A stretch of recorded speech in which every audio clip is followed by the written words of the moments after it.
我來關心國際消息，有一間佇咧加薩南部的病院，去年8月25日受到以色列空襲2解，造成22個人死亡，大約50個人受傷，甚至在其中也是有記者罹難。即馬一冬過去啊，死者的家屬就批評攏無咧追究以色列的責任，因為以色列的總理納坦雅胡所以干那表達遺憾，講迄是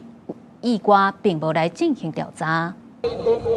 塗骹是順一記者的家屬手提的相片，第5登去加薩走廊南部納瑟病院，替1年前佇咧以色列空襲當中不幸死亡的媒體記者舉辦紀念儀式。لم يكونوا أرقاما بل كانوا حياة تتنقل بيننا، كان لكل واحد منهم حلما وأملا وبيتا وأبناء وزوجة، كانوا يعيشون حياتهم لكن الاحتلال استهدفهم لا لشيء إلا لأنهم كانوا صوتا للحقيقة وكانوا هم عنوانا لهذه الحقيقة. 2025年8月25透早10點多，以色列對加薩走廊南部漢尤尼斯納瑟病院發動連續2波空襲，造成包括美聯社、路透社、報道電視台等5個巴勒斯坦記者在內，22個人死亡，50個人受傷。以色列事後聲稱發動空襲，講因為發現到病院厝頂敢若是哈馬斯利用媒體來監控附近的以色列軍隊，講頂懸看北部就是證據。不過美聯社等媒體表示，已經真濟屆甲以色列通報講，這個所在有記者，會看北部，迄是記者佇咧加薩地區熱天風日後防風沙的保護措施。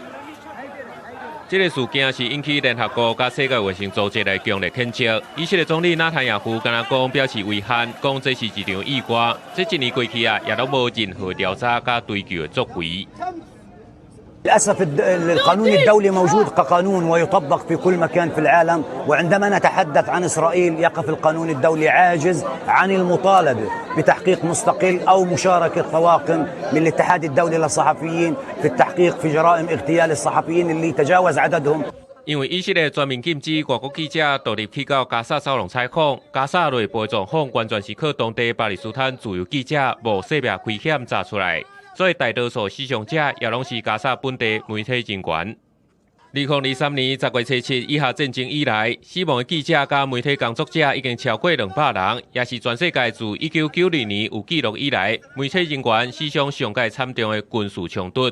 無論是採用叨一個單位數字，因為這場戰爭所損失的記者人數，都已經大大超過20幾年前的伊拉克戰爭、敘利亞內戰、羅俄戰爭才加起來人數。公視新聞，景元慶編譯。